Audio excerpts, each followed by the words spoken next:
Moi c'est Nicolas, je suis co-gérant de la société Latitude Verte. Je suis avec mon associé Guillaume, qui est aussi mon cousin.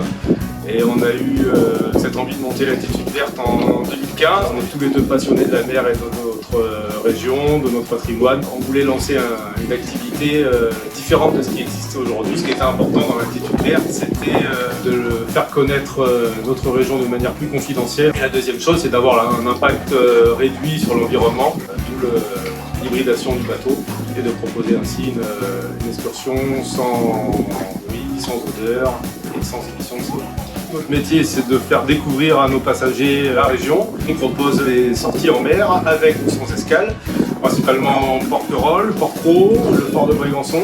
Ce qui me plaît dans ce métier-là, c'est justement de donner un autre regard aux gens, de faire découvrir Port-Cros et son côté sauvage.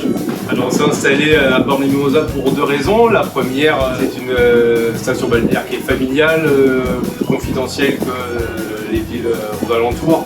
Et une autre raison qui nous a plu, c'est que le port de Bormes-les-Mimosas est le premier port de France à être labellisé port propre, actif en biodiversité.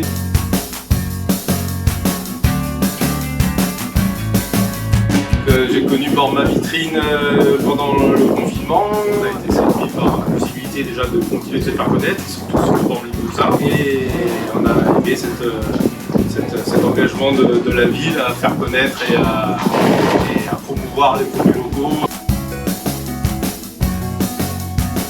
Tout simplement pour essayer de protéger au mieux notre environnement. On sait que le transport maritime est une activité à forte émission de CO2.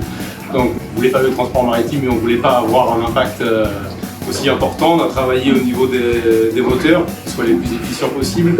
La partie hybridation qui permet d'aller dans le parc national proche des côtes sans émettre de CO2, en ayant le moins d'impact possible sur la faune. Et puis aussi, on a voulu un bateau à capacité plus humaine, 50 passagers, adapté aux personnes à mobilité réduite. On est aujourd'hui le seul bateau, à ma connaissance, une taille d'environ 12 mètres avec 50 passagers, étant équipé de tri sélectif, de toilettes pour les personnes à mobilité réduite, des éclairages tout en LED, donc d'essayer d'avoir le moins d'impact possible sur notre environnement.